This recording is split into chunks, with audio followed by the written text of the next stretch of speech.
Right, something else I wanted to go over.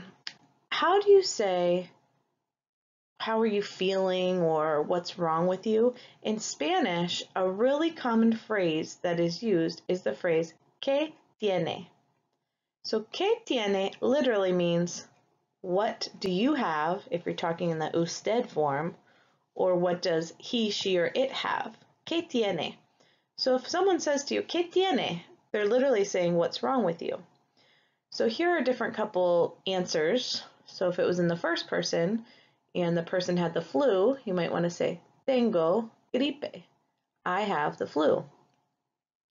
Tienes fiebre means you have a fever. Tiene cáncer, you can guess what that means. Tenemos diabetes, you can guess what that means. Tienen hipertensión. So pretty self-explanatory, but I want you to become familiar with that phrase, ¿Qué tiene? And if you were asking a Spanish-speaking patient, you know, what's wrong with them or what are they feeling, what symptoms are you feeling, you should learn that phrase, ¿Qué tiene? It's very useful. So that is ¿Qué tiene? Another phrase that's very useful in Spanish is the phrase hay que. So hay que means just an idiomatic expression that you have to memorize. It means what do you have to do or what should you do?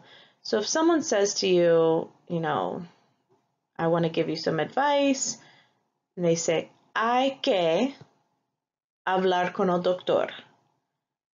So that means you have to talk with a doctor.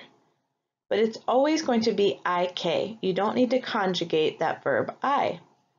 So as you can see, it's hay que followed by an infinitive. So looking at our list here, we have hablar, tomar, comer, consultar, hacer. All of those are verbs in the infinitive. So hay que tomar mucho agua is you have to drink a lot of water, or you should drink a lot of water. Hay que comer menos azúcar. You need to eat less sugar. You should eat less sugar. You have to eat less sugar. Hay que consultar con el nutricionista. You should consult with the nutritionist. You need to consult with the nutritionist. Something that you have to do. Hay que hacer mucho ejercicio. You need to do a lot of exercise. So as you can see in the medical field, this is a very useful expression because a lot of times if people come in and they're sick or they're, you know, having some kind of ailment, you're going to tell them what to do. So these are some phrases that you're going to need to know when dealing with giving people medical advice. Another way of doing this is by using tener que. So tener que is very similar, however, you can conjugate the verb tener. So for example, tengo que caminar 30 minutos al día. I have to walk 30 minutes a day. Tienes que comer frutas y vegetales con mucha fibra.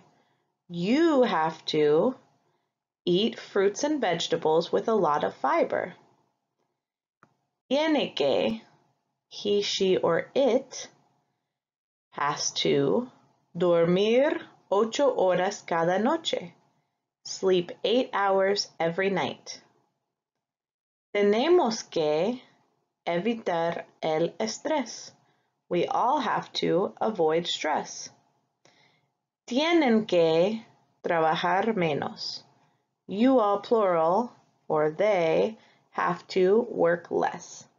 So as you can see, it's used in a very similar way, hay que and tener que. However, if you're going to use tener que, you would have to conjugate the verb tener. But again, after you say tener que in whatever form, you always follow it by an infinitive. Caminar, comer, dormir, evitar, and trabajar are all verbs in the infinitive. You do not need to conjugate that verb. Gracias. That's all for today. I know that there's a lot of vocab in the book, so I want you to spend a lot of time going over that, practicing the vocab, and trying to pick out the top words that you think will be useful in your professional life or personal life.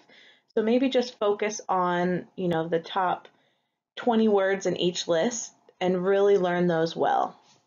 Gracias.